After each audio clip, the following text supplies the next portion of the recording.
Olá, você que nos acompanha, nós estamos aqui para um episódio de número 40, o último episódio dessa primeira temporada, e quis o destino que fosse a pessoa que abriu a primeira temporada, abriu esse projeto chamado Vivi e Aprendi, e agora junto com o Clavison aqui, então eu estou recebendo a Clésia e o Clavison Zappellini, que trazem uma temática muito bonita. O primeiro episódio abriu com chave de ouro. Eu lembro que quando nós gravamos o primeiro episódio do Vivi e Aprendi em março, várias pessoas que assistiram falaram assim: o sarrafo tá lá no alto, a entrevista foi muito boa, eu quero ver manter agora esse padrão de entrevista tão boa quanto foi.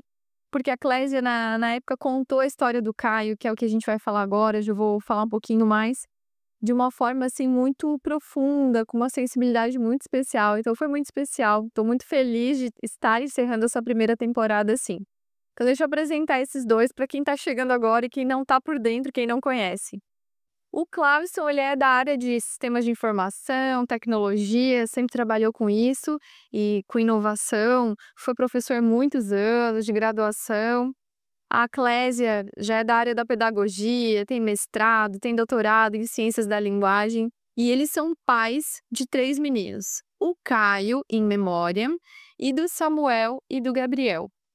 E o Caio tem uma história muito peculiar. Ele era portador de uma doença rara, teve uma vida que superou muito a expectativa inicial, e mesmo dentro de todas as limitações que ele viveu, a Clésia e o Clavison souberam tirar grandes lições e ter uma vida diferente, aproveitando os momentos e agradecendo muito mais do que reclamando das limitações que tinham. E dessa história toda surgiu um livro, O Pequeno Grande Caio, que lá na primeira temporada a Clésia veio para falar desse livro que estava recém saindo do forno, falando do projeto, das expectativas, o que estava por vir. E tinha lá uma sementinha de um documentário que poderia vir. E eis que agora eles estão aqui para falar justamente do documentário que recém estreou. Então a gente tem muitas coisas para conversar, de todas as coisas que aconteceram durante esse ano, dessas histórias, das vidas que foram impactadas também.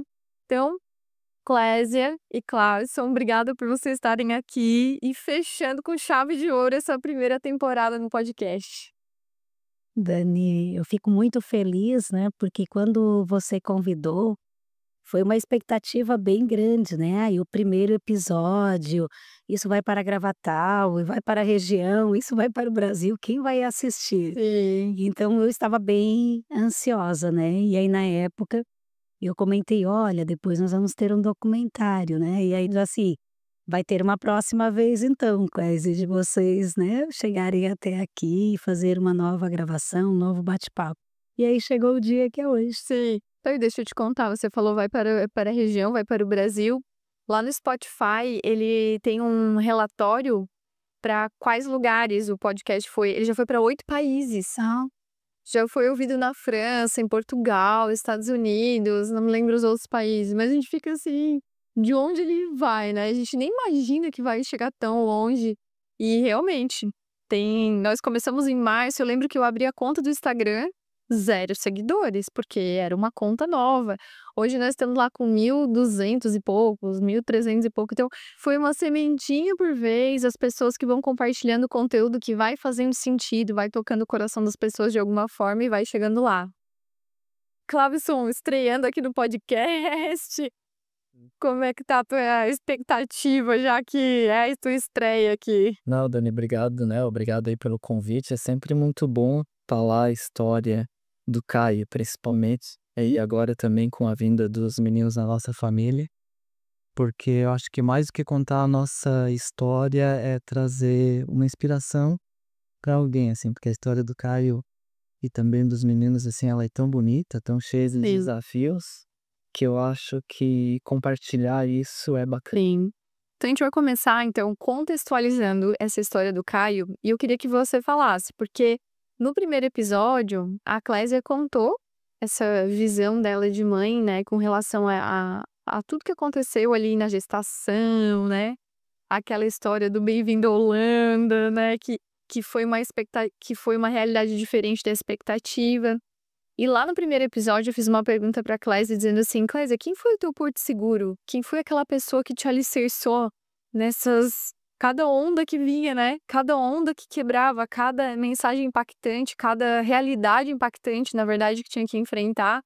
E a Clésia falou de ti, que tu sempre foi um paizão e que tinha uma conexão muito forte, especial, que inclusive ela disse que era uma conexão mais forte do que o Caio tinha com ela. Então eu queria que tu contasse um pouco, para quem não conhece a história do Caio ainda, contextualizasse o que aconteceu com ele e, né, esse desfecho dele. Conta um pouquinho então sobre isso. Então, Dani, quando o Caio nasceu, né, e que nós fizemos todo um planejamento, né, a gente demorou para ter o primeiro filho.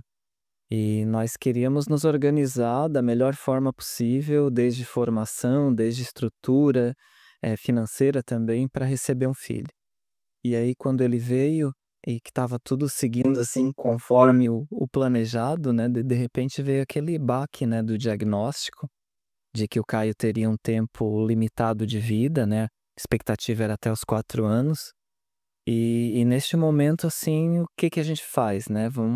A gente deixa o nosso sentimento um pouquinho de lado e vai para trazer bem-estar para ele, né? Temos esse diagnóstico e o que a gente tem que fazer agora para que ele viva da melhor forma possível. É claro que falar isso neste momento é diferente de estar vivendo aquela situação naquele momento, né? E naquele momento a gente abdica de qualquer sentimento que nós mesmos possamos ter para cuidar dele. E aí veio, né? A doença foi desenvolvendo, teve uma história linda e no meio disso tudo, né? Apesar de toda a dificuldade, o Caio construiu uma história assim muito bacana. E quando, né, hoje ele não está mais entre a gente, e mesmo assim a gente faz essa análise, né, de não de tristeza, de que valeu a pena, né, o que foi vivido. E quando a Clésia me falou que ia escrever o livro, num primeiro momento eu não queria que ela escrevesse. Poxa, é uma história tão íntima, né, tão nossa, vai trazer tantas coisas que somente nós vivemos. E para que botar isso para fora, né? E também uma outra dúvida, assim, quem vai querer ler, né? Uma história tão pessoal. E só que também não contrariei a Clésia, né? Era um desejo dela, né? Vamos deixar, até porque contrariar a Clésia não é assim tão fácil. E Não entendi essa colocação. aí, mas eu disse que eu não queria ler. Então, quando ela estava escrevendo, você não quero ler esboço nenhum, escreve aí o que tu tá sentindo, né? Faz como tu acha que tem que ser, e eu meio que fui um pouco rebelde até naquele momento, assim, de não querer ler. E aí ela veio com a solicitação para eu escrever um capítulo do livro. Aí tá, né, tudo bem, vamos escrever, mas eu não sabia nada o que ela tinha escrito, ainda até comentei, né, eu vou escrever o meu capítulo de acordo com o que eu senti. Pode ser que ele repita algumas coisas que tu escreveu e pode ser que até tenha divergência em alguns momentos, né, mas foi o meu sentimento, é assim que eu vou escrever. Escrevi o capítulo, entreguei para ela, sem ler nada ainda, e aí ela me pediu também para fazer o prefácio do livro. E aí o prefácio, geralmente, né, quem faz o prefácio, ele lê a obra primeiro, para depois escrever. E como eu não tinha lido, mas também não tinha essa necessidade, porque era uma história que eu tinha vivido, né? Então, foi fácil escrever o prefácio. E aí quando chegou o livro lá da gráfica, né, prontinho lá, que o primeiro livro ela entregou para mim, e eu fui ler o livro, eu virei uma noite, assim, eu não dormi, assim, comecei a me envolver com a leitura, né? E aí nessa leitura eu procurei fazer como não quem viveu a história, mas como alguém de fora. Como que seria a visão de quem não viveu isso? Qual a visão que essa pessoa vai ter quando lê o livro? E aí, neste momento, eu entendi o objetivo da Clésia, assim, e vi que eu estava errado quando eu pensava em não querer que ela escrevesse o livro.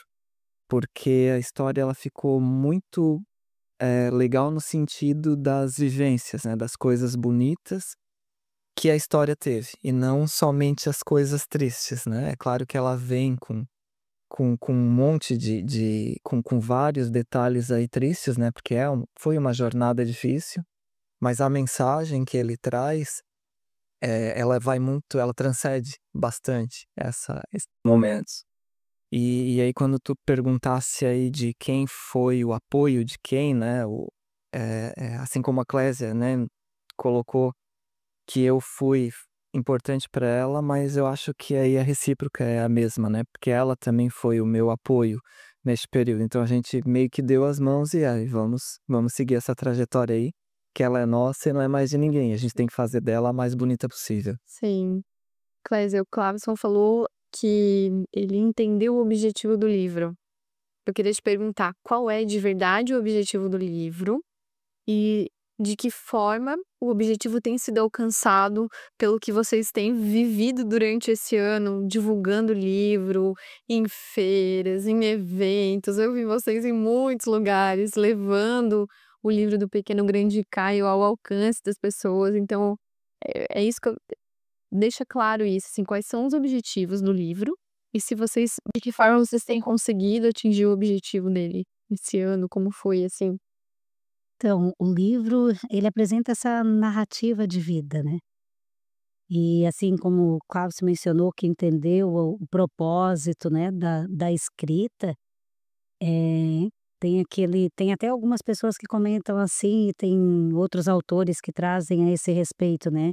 É um livro, né, eu acho que a Ana Cláudia trata muito disso, né, é um livro que trata de morte, mas muito mais de morte, ele vai tratar de vida, que é como nós podemos aproveitar o tempo que nós temos com os nossos filhos, indiferente se tem uma doença rara, se não tem. O primeiro objetivo era justamente, eu acho que partilhar essas experiências, né, para que outras pessoas que de alguma forma passam por algo parecido, ou até com uma dificuldade às vezes que para nós podemos considerar um pouco mais simples, mas quem passa por qualquer vivência, seja uma dor de cabeça de um filho, ali para o pai, a dor também ela é grandiosa, né, isso a gente nunca vai conseguir medir os sentimentos das pessoas, né, e por isso que a gente, né, fala tanto até do não julgar, porque cada um vai ter o seu sentimento, cada um vai viver. Mas esse livro, ele nós imaginamos assim: "Ah, nós queremos deixar registrado", né, e até porque, o Carlos ainda colocou, né, que nós vamos chegar mais à frente falar do documentário, e uma frase, né, o Carlos trabalhou em um texto aí para o lançamento, que foi justamente que nós não queremos perder essa memória. Quando um pai perde um filho, parece que a gente tem aquele medo, né, Cláudio, assim, agora ele vai ficar esquecido, né, agora nós temos o Gabriel, temos o Samuel e o Caio vai ficar esquecido. Então, quando você registra é igual uma foto, você registra porque você acredita que só a sua memória, né, só a sua parte biológica não vai dar conta de todas essas lembranças, e uma vez que você registra ele fica essa história fica marcada. E agora, ouvindo as pessoas, a gente viu que o objetivo foi muito mais. E não imaginei que tantas pessoas gostariam de ler a obra, né, vão ser só conhecidos, mas quando alguém entra em contato pelo Instagram, que mora lá no Rio de Janeiro, mas por que que essa pessoa quer fazer a compra do livro? O que levou ela a chamar atenção, se ela não conhece a nossa história, Sim. né, então acredito que O que que tem levado essas pessoas? Tu tens esse contato, assim, ou não? eu acredito isso então, por exemplo, uma menina que entrou em contato comigo que ela é de Niterói, né, ela disse: "Olha, eh, chegou por acaso aqui no Instagram", ela disse, né, a história de um menino, mas daí quando falou que era uma doença rara, ela assim: "Eu tenho um sobrinho com doença rara, e isso pode de alguma forma nos inspirar e nos ajudar". Sim. Então assim, eu acredito que as pessoas, né, a partir dos, né, não seja conhecidos nós, mas que trate de doença rara ou alguém que está passando por um processo de luto, uma mãe que perdeu um filho, né, vai de alguma forma, trazer como uma forma até de conforto para aquela pessoa ou de uma inspiração. Olha, eles perderam um filho, escreveram a história e continuam a vida deles, têm outros filhos, adotaram os meninos. Então, de alguma forma, eu acho que essa história do Caio, ela é tão bonita, né, por isso, como o Cláudio falou, né, é o que ele nos ensinou, né. Sim. Você falou dos meninos, do Gabriel e do Samuel. Eh, Nesse contexto todo que vocês estavam ainda processando esse luto do Caio, não sei em que momento foi a escrita do livro, se foi antes ou depois da vinda do Gabriel e do Samuel. Uma relação temporal. Não, foi depois. Foi depois. Porque como eu ia tratar de morte no livro, eu no começo não consegui. Levou 2 anos para começar a escrita. Sim. Até porque o Carlos falava: não escreve de morte, a gente viveu tantas coisas boas, tu vai tratar de diagnóstico, de partida, né? Vamos falar dos passeios Beto Carreiro, vamos falar da São Silvestre. Então eu procurei no livro não trazer até, sabe, assim, outras vivências para que a gente possa pensar outra coisa, né? De ter outros planejamentos aí. E como que foi a decisão? Vocês ainda não tinham superado completamente aquela história de luto. Como foi a decisão da vinda do Gabriel e do Samuel? Essa aí foi uma história engraçada, porque o Caio faleceu de sábado para domingo, né? O funeral dele foi no domingo. E na segunda de manhã nós estávamos num consultório médico pegando um atestado de sanidade mental para poder entrar com o processo de adoção no fórum. Não acredito. Aí, Vocês decidiram isso assim, no meio da dor. Nós queremos filhos. não, já estava decidido, né? Desde o nosso planejamento familiar. Antes de a gente ter o Caio, a gente já sabia que queríamos ter um filho biológico e também pelo processo de adoção. Só que depois, com tudo que nós vivemos com o Caio, a gente teve que guardar essa ideia aí um pouquinho de lado, né? Porque a gente precisava de muito envolvimento com o Caio.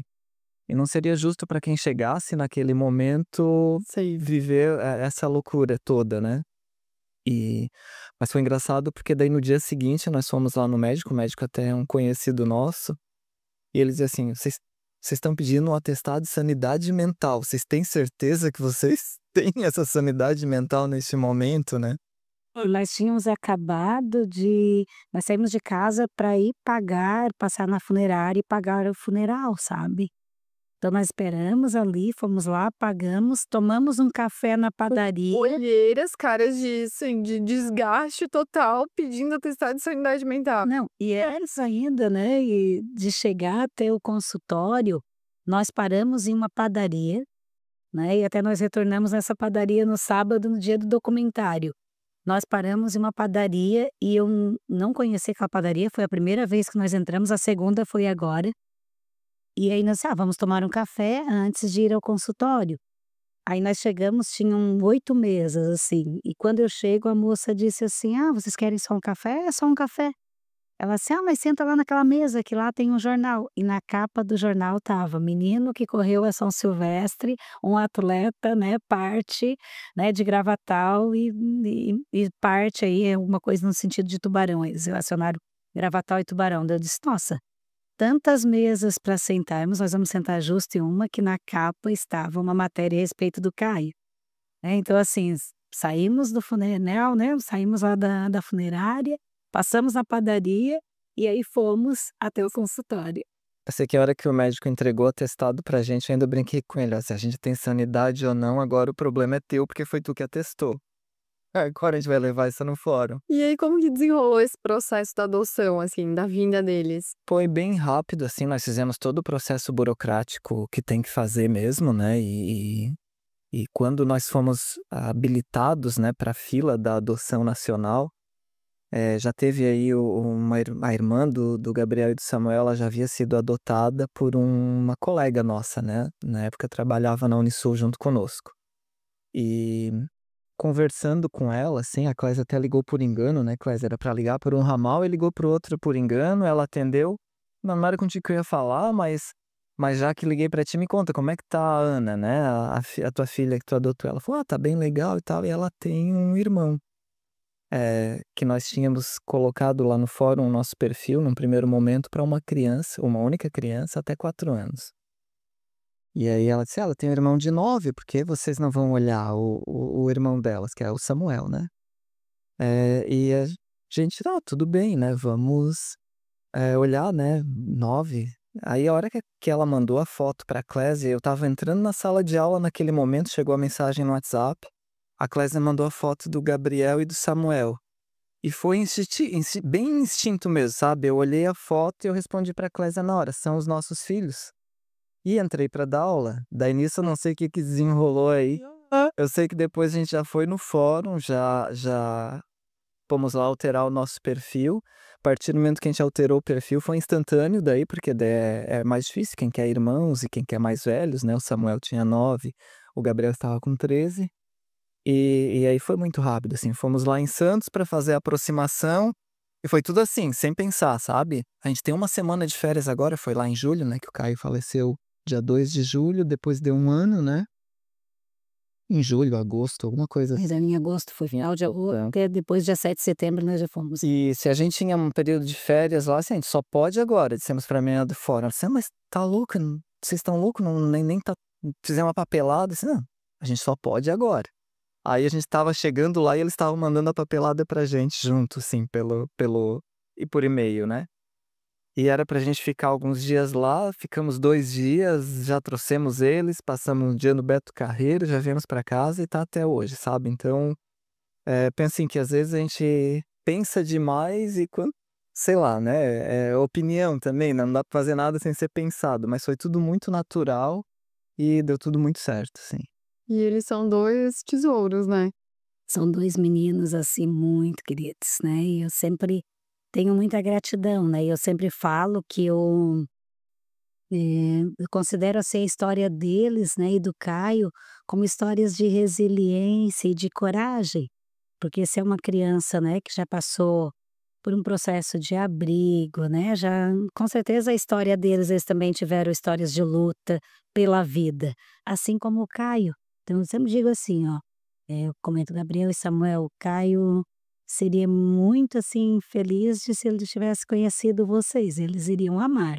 Ele iria amar vocês, porque vocês são 2 meninos muito corajosos também, muito valentes, né, porque sair de um outro estado, né, imagina, o Gabriel estava com 13 anos, já estava fazendo 14 anos, o Samuel já estava basicamente com 10 anos. Então você sair do seu estado, da sua cidade, onde você já tem algumas referências de amigos, né, enfim, Cultura, né? a cultura, né, nossa, a escola, e você ir para um outro estado com outras pessoas que você ficou 2 dias e que vocês consideram essas pessoas que vocês estão escolhendo para serem seus pais. Então é diferente de um bebê que nasce e que ele não tem escolha, né, ele vai ficar nesta família, mas eles poderiam escolher. Nós conversamos com eles: "Olha, essa é a nossa realidade, né, essa é a nossa família", fomos mostrando nesses 2 dias, né, mostrando um pouquinho de quem éramos, né. "E são esses pais que vocês querem? Né, nós gostamos de vocês, nós queremos vocês como filhos, mas vocês nos aceitam como pais?". Uhum. E aí, nossa, chegou na segunda noite, eles: "Não, nós queremos dormir aqui no hotel com vocês, nós queremos ficar". E a própria família recebendo, acho que foi muito bacana, porque os primos e amigos daqui, que hoje são amigos, né, direto, estão juntos na praia, mandaram vídeos e dizendo: "Ah, podem vir, aqui nós vamos ser seus amigos". Comercial, né? Fizeram todo o comercial e até hoje a gente brinca, porque lá na mãe Propaganda enganosa, a gente brinca. até hoje a gente, nossa, tem um vídeo que eu tenho que resgatar, porque nós, assim, rimos muito. Eles não sabiam o que dizer, os meus sobrinhos diziam: "Ah, podem vir, mas vir pra quê, né?". E aí tem um açude de peixe lá, a água marrom, assim, e aí o Davi disse: "Ó, Gabriel e Samuel, podem vir, vamos tomar banho aqui". Eu: "Nossa, meu Deus, tomar banho nesse açude de peixe nem dá, né, é só lama". Mas assim, eles queriam de alguma forma agradar, e até hoje a gente brinca, porque eles têm essa amizade, mas de alguma forma foi esse afeto, né, saber que tu está sendo acolhido em uma família, né. Que foi isso que aconteceu também com o Caio, com a doença, ele foi acolhido com as suas singularidades, né, nós não limitamos o Caio a uma vida simplesmente: "Vamos montar", como muitos médicos indicaram: "Montem uma UTI em casa, isso é o mais importante". E nós falamos: "Não, o mais importante é justamente tirar ele de casa, levar ele para a rua, para brincar, conversar com outras crianças", mesmo que ele não consiga ter esse processo de comunicação por ter perdido a fala, é um direito dele de estar no meio de criança, é muito chato ficar no meio de adulto. E imagina ficar só comigo e o Clóvis em casa no quarto.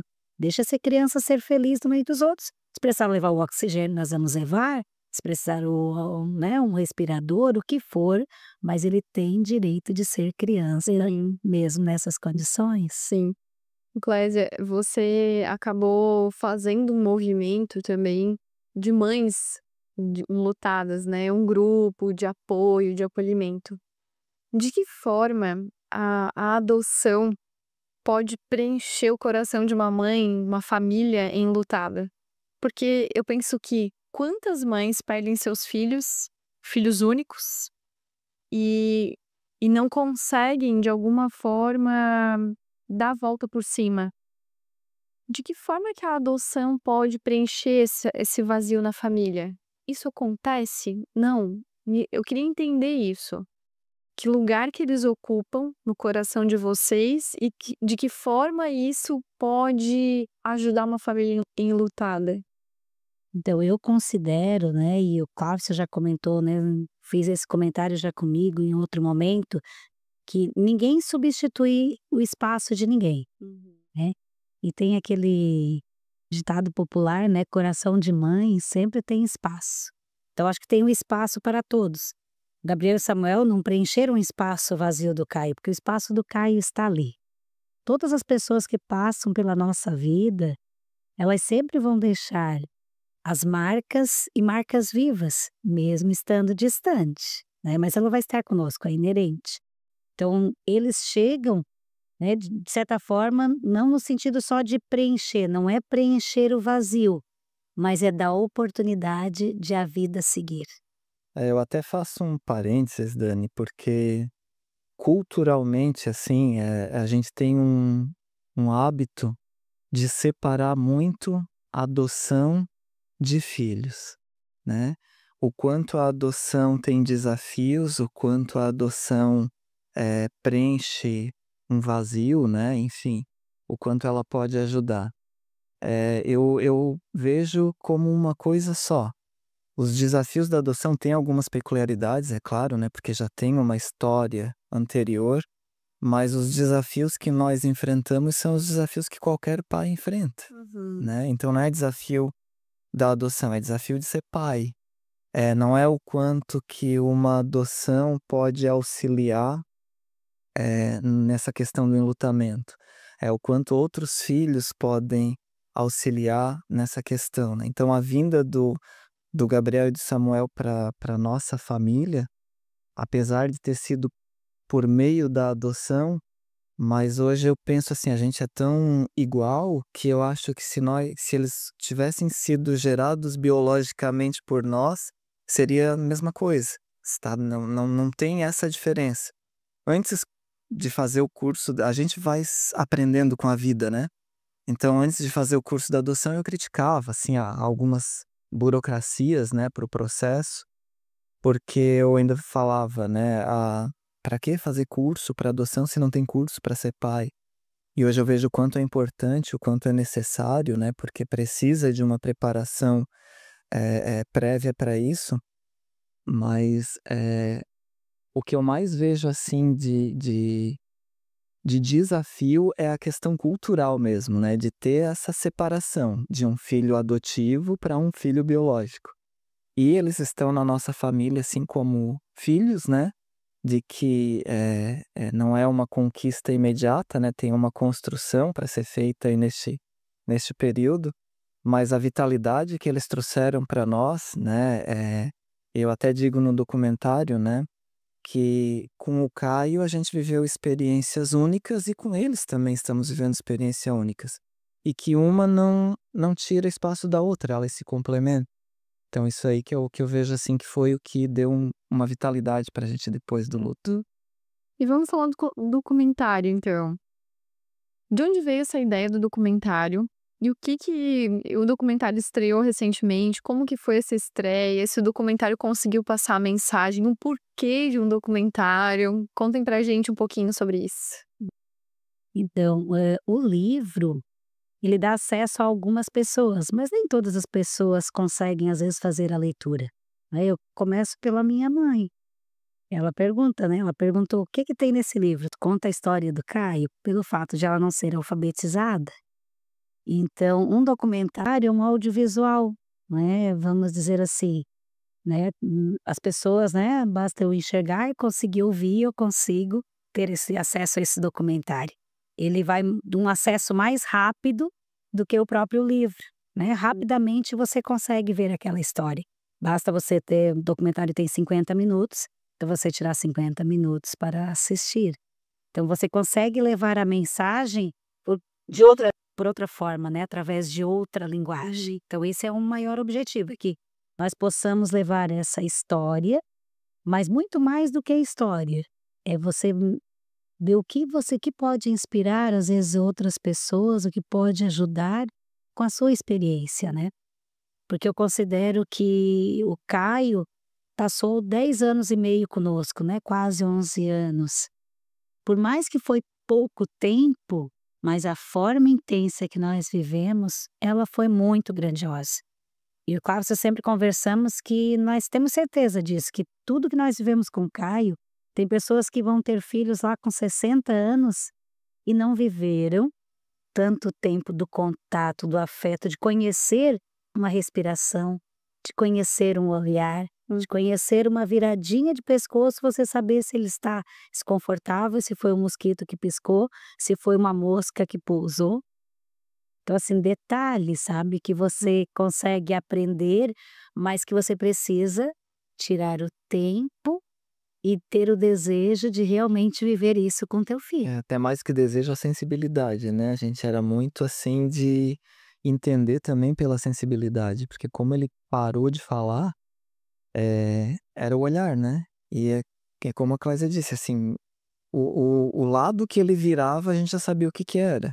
Então ele tinha a forma dele de comunicar, só que precisava muita sensibilidade para entender, né?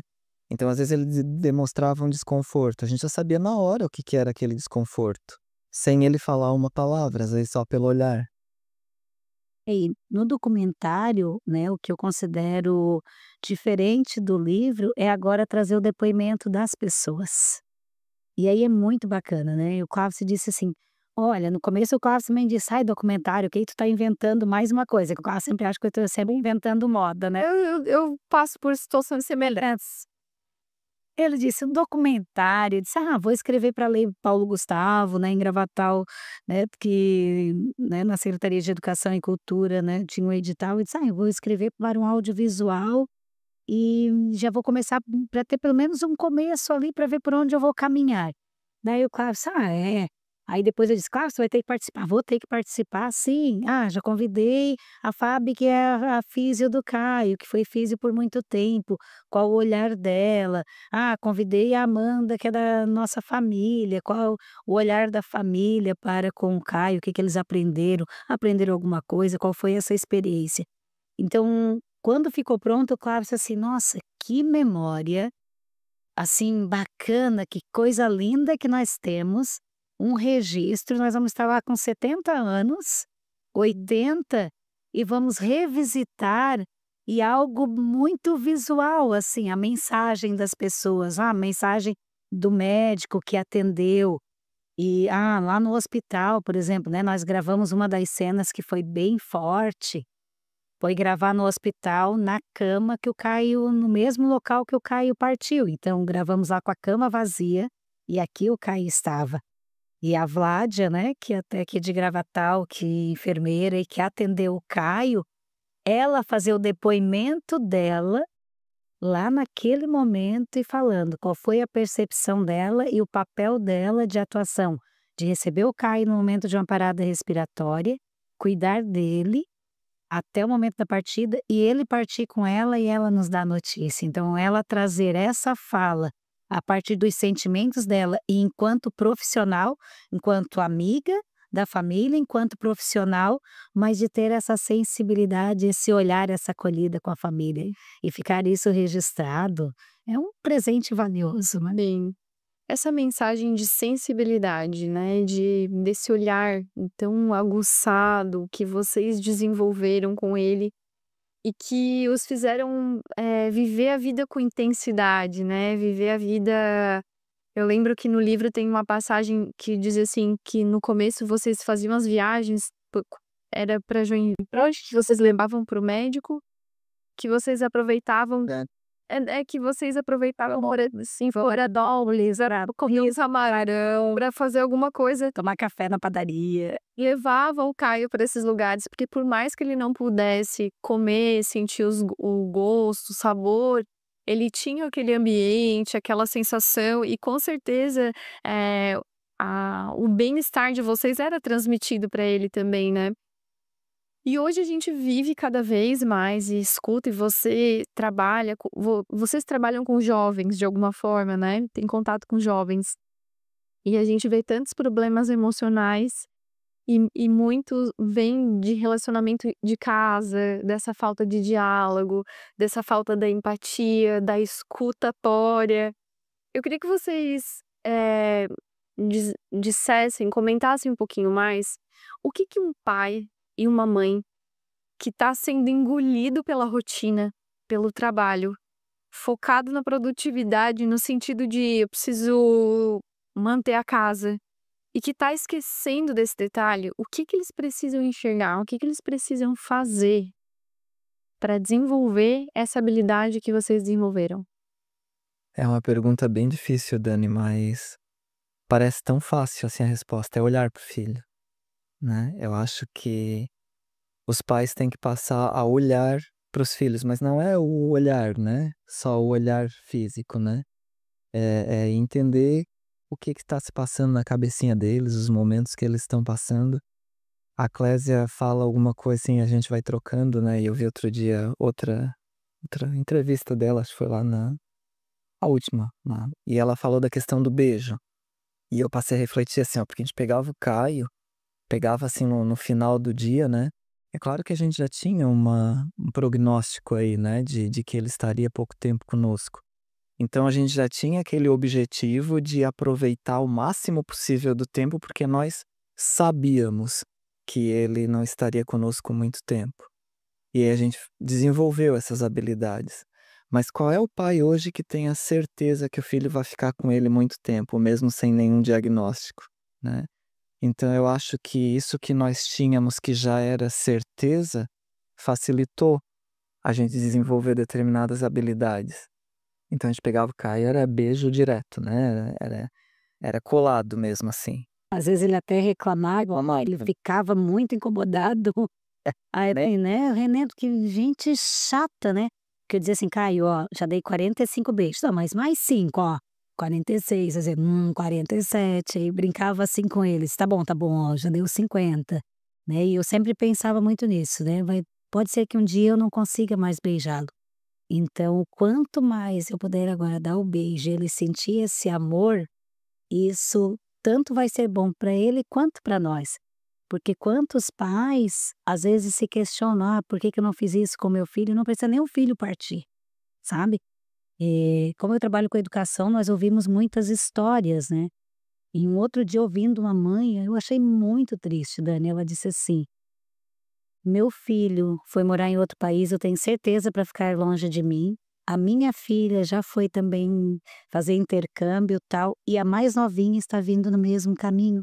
Eu sei que ela vai acabar indo com eles, e nós não criamos esse vínculo de filhos. E a gente não consegue imaginar, porque parece, né, nossa, o filho, né, da fulana mora nos Estados Unidos, é bem-sucedido, que feliz que ela é. Não, ela não é feliz. Ela, no entanto, eles não querem muitas vezes nem que vá até lá. E são jovens. Então, o quanto às vezes a gente, como o Cláudio falou, nós desenvolvemos essa sensibilidade pela circunstância que estava acontecendo. Mas também não significa que todas as pessoas que têm filhos, seja com doença rara ou outra, também façam isso. Sim.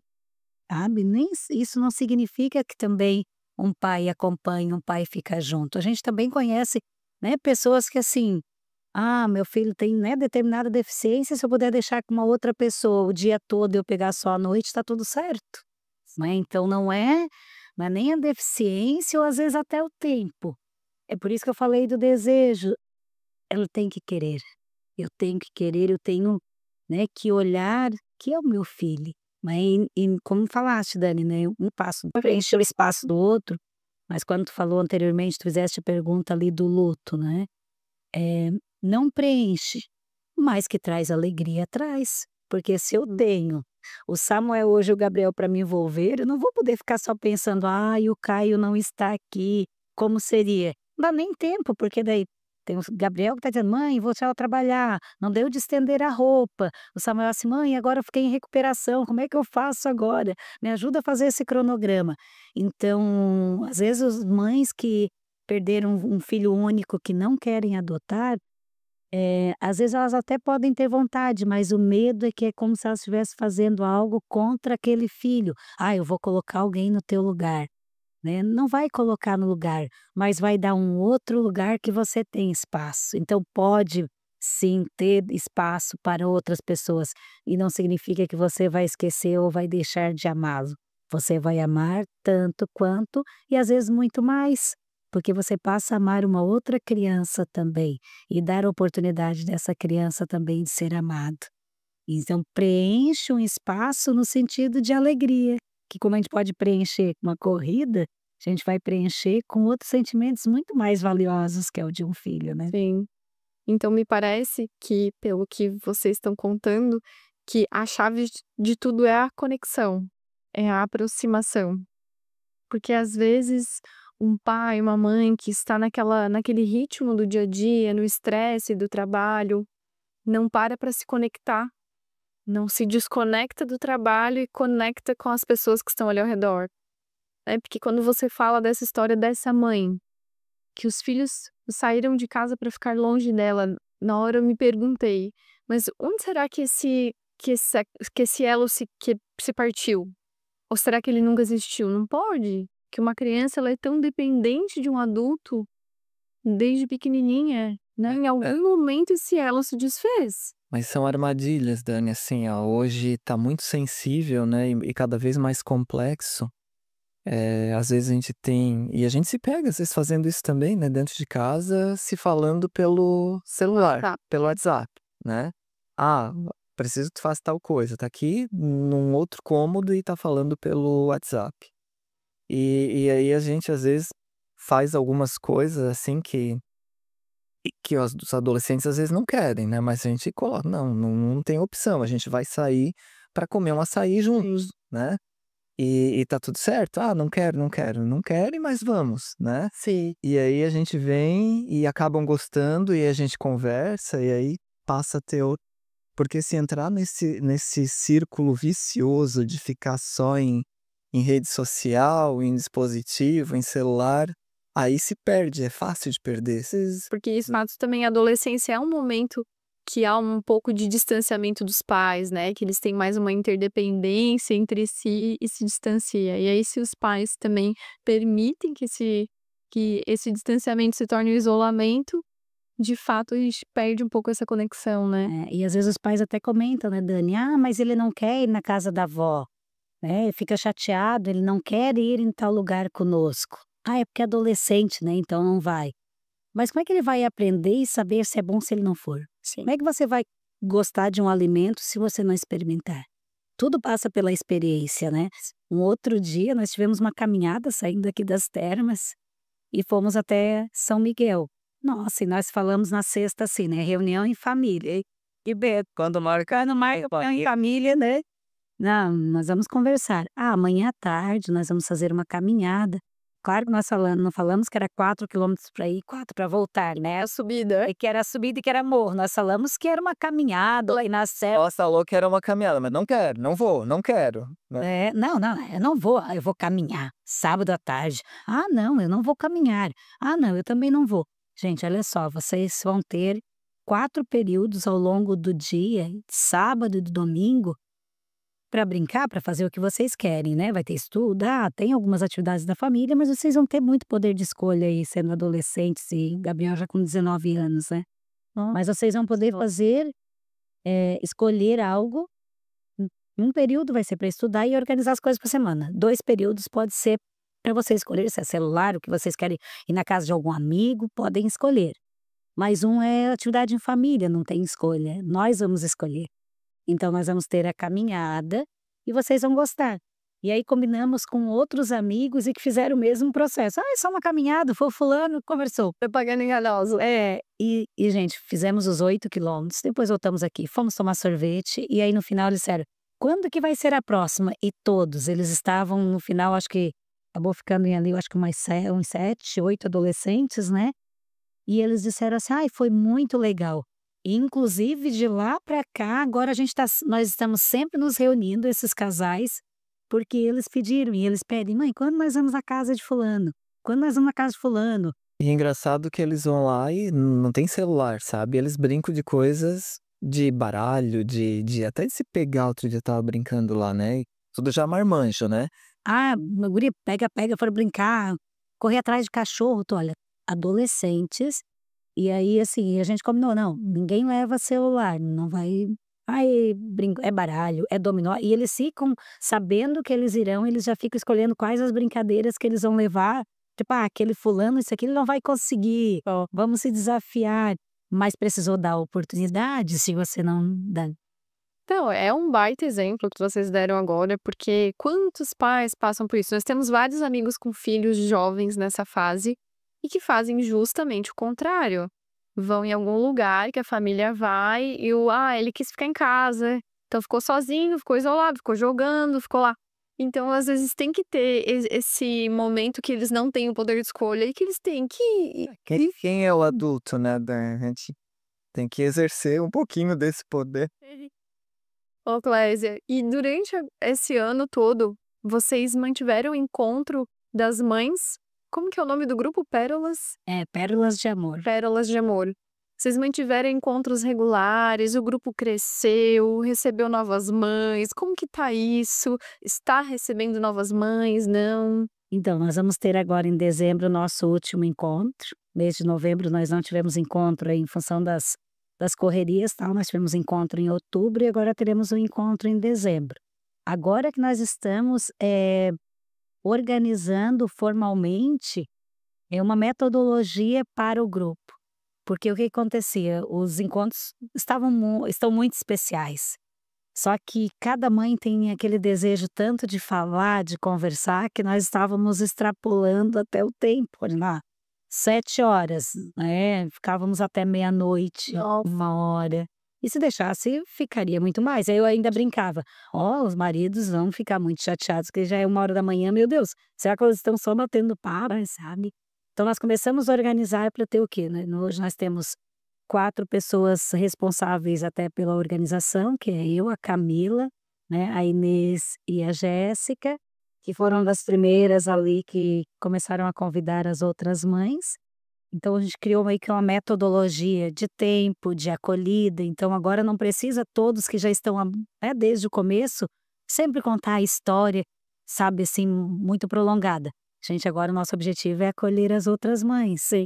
E está tão bonito, porque aquelas mães que chegaram assim, com muitas dores no começo, com muito sofrimento, agora elas estão assim, elas querem acolher outras mães. "Ai não, já vamos assim, Clésia, eu vou levar um bolo, vamos levar um cafezinho, já convidamos a fulana, a ciclana já deu o nome". Então elas se sentem responsáveis e e assim, com um coração grandioso para acolher outras mães. E o grupo cresceu muito e agora, para o próximo ano, nós temos que repensar até o formato, se nós vamos abrir um outro grupo, até porque agora a gente já está sentindo a necessidade de ter um grupo iniciante, porque aí já tem as mães que já estão há 1 ano conosco e que aí precisariam de outras demandas.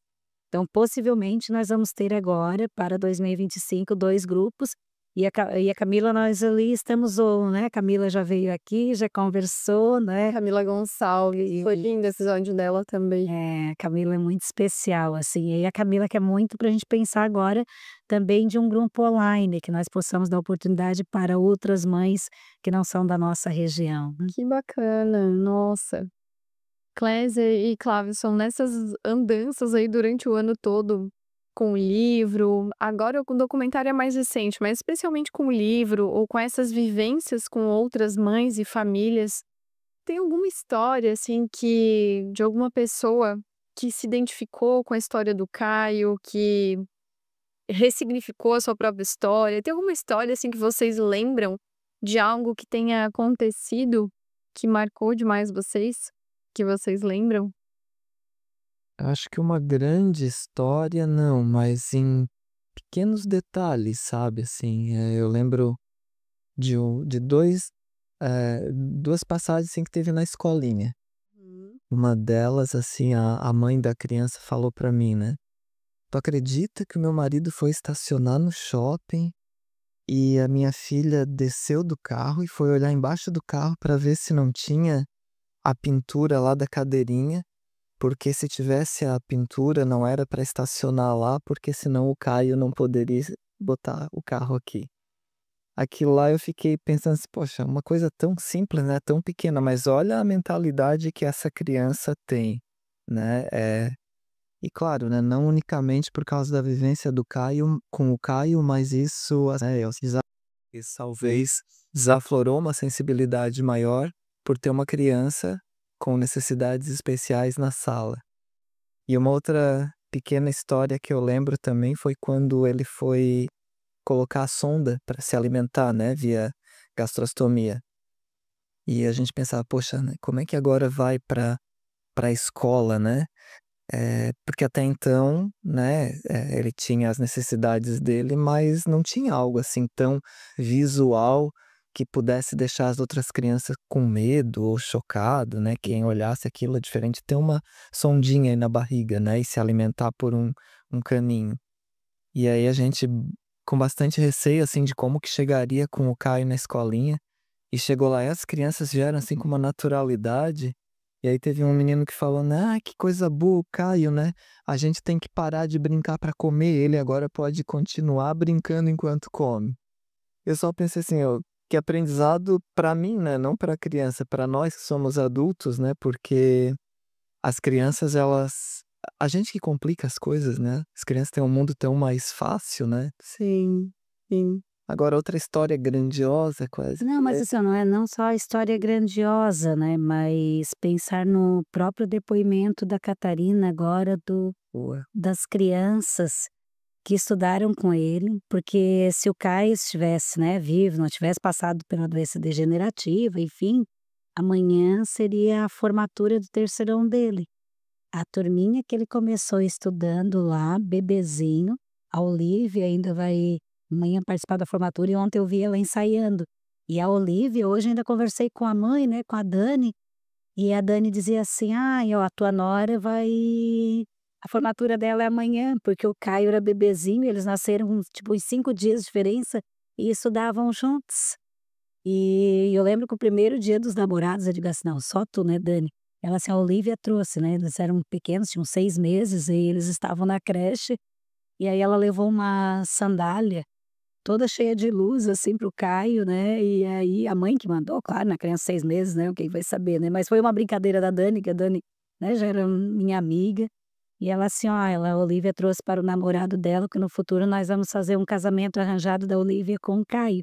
Então até hoje eu brinco com ela, né, que eu digo assim: "Ô minha norinha", né, eu sempre brinco assim, hoje passando, vendo ela ensaiar para a formatura, então quando eu olho para essas crianças, né, que hoje já são jovens já, né, já basicamente aí jovenzinhos aí de 17, 18 anos, e que eu olho assim, que eles vêm me dar um abraço, aquilo para mim é tão grandioso que assim, eles vêm me dar um abraço, não é um abraço só porque me conhecem, eles sempre vêm me dar um abraço fazendo referência ao Caio. E quando convidei as meninas para gravar um documentário, qual era a percepção delas? O que que elas lembram, assim?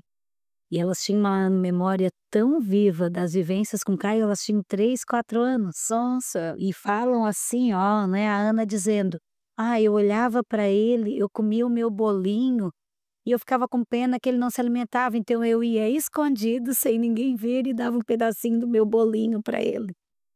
Né, aí a outra menina, a Catarina, que faz aniversário no mesmo dia que eu e o Caio, né, no dia 4 de outubro, ela assim: "Todos os anos eu lembro como seria se o Caio estivesse hoje e que ele estaria fazendo aniversário comigo, e o quanto ele me ensinou pelo olhar", que foi uma das crianças que naquele momento no colégio mais me cativou pelo olhar.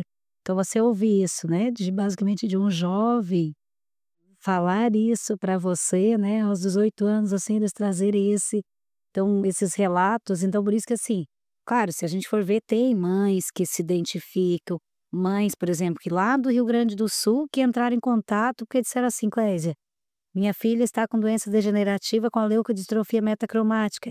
Tu viveste muito bem com o Caio e o Caio ficou até os 10 anos, ele não faleceu com 3, 4 anos. O que vocês fizeram? Né, então isso é constante, não é algo que, essa mãe se identificou, não. De alguma forma eles buscam, sim, o que vocês fizeram que hoje vocês contam com alegria, mesmo sendo algo triste, vocês não contam com aquela coisa de tristeza, porque foi assim, mas vocês trazem esse olhar da gratidão, e eu estou passando por isso, como é que eu posso também vivenciar intensamente esse momento, para que depois no futuro eu também possa ter gratidão por esses momentos.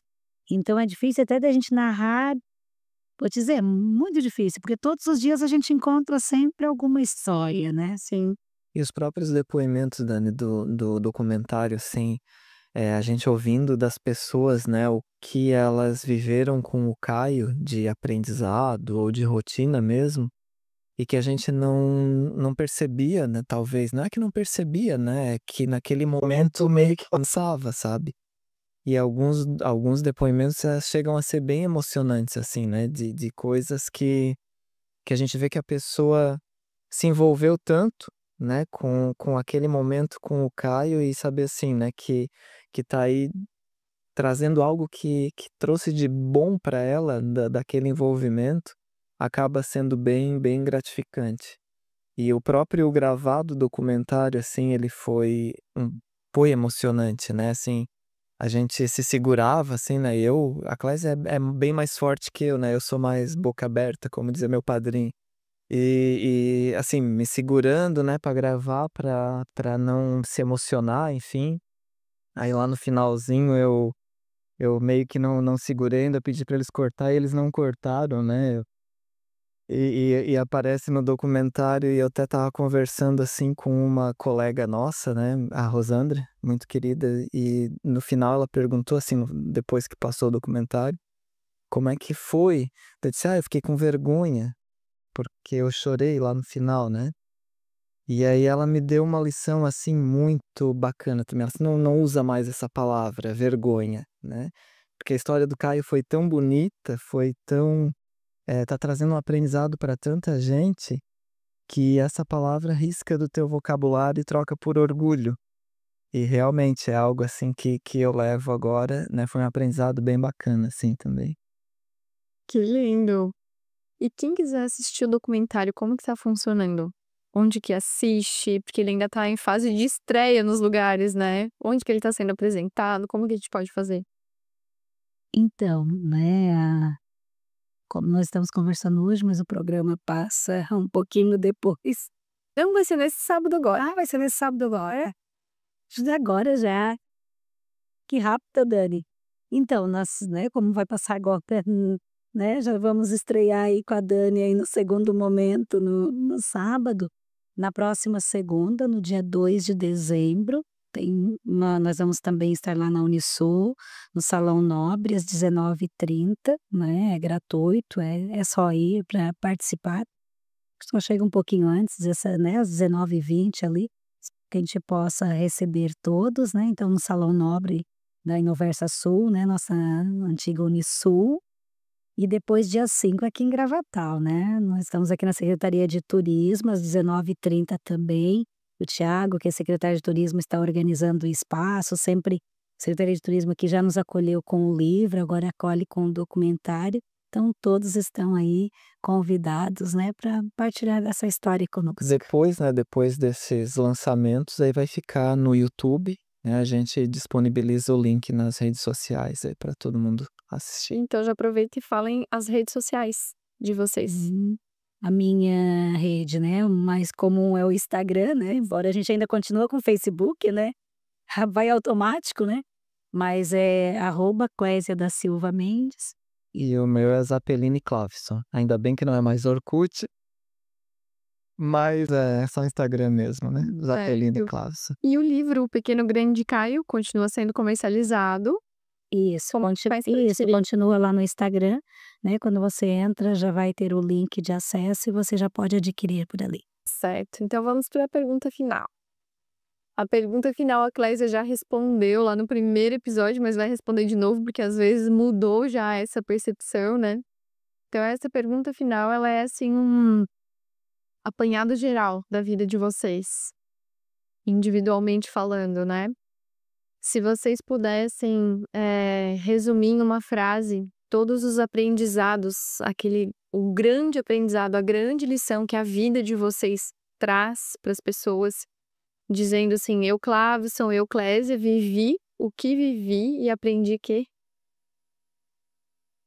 o tempo é precioso e que vale a pena viver cada dia intensamente. Olhar para os seus filhos, para seus pais e aproveitar cada minuto. Muito bem. Você lembra a resposta que você deu no primeiro episódio? Não é? Eu lembro que você falou que o amor está nos pequenos detalhes. E eu tinha levado um potinho de castanha, assim, e aí você falou: "Tá vendo essa castanha aqui? Você trouxe com tanto carinho". Eu lembro que você falou que o amor estava nos pequenos detalhes, e agora você falou também do tempo, né, da qualidade, que também é uma linguagem de amor, né, tempo de qualidade. Eu vou usar o meu aprendizado mais recente, né? Em homenagem à tia Rosandra, que a gente, quando faz as coisas com amor e com bondade, né, sempre visando o bem de alguém e o nosso mesmo sendo generoso conosco também, a gente tem que sentir orgulho da trajetória. Muito bem, que lindo, né. Gente, então nós estamos chegando no final do último episódio da primeira temporada do Vivi e Aprendi Podcast. Eu faço um convite para a leitura do Pequeno Grande Caio. É um livro que tem uma leitura envolvente, uma leitura que passa rápido, que emociona, que toca o coração e que, de fato, quando a gente termina de ler, se a gente tem filhos, ou se a gente tem pais, ou se a gente tem irmãos, se a gente tem alguém que a gente ama ao nosso redor, a gente passa a abraçar, beijar muito mais. Eu amasso os meus filhos sempre. E sempre com essa mentalidade, com essa sensação. A gente não sabe quanto tempo, quantas oportunidades a gente vai ter para fazer isso.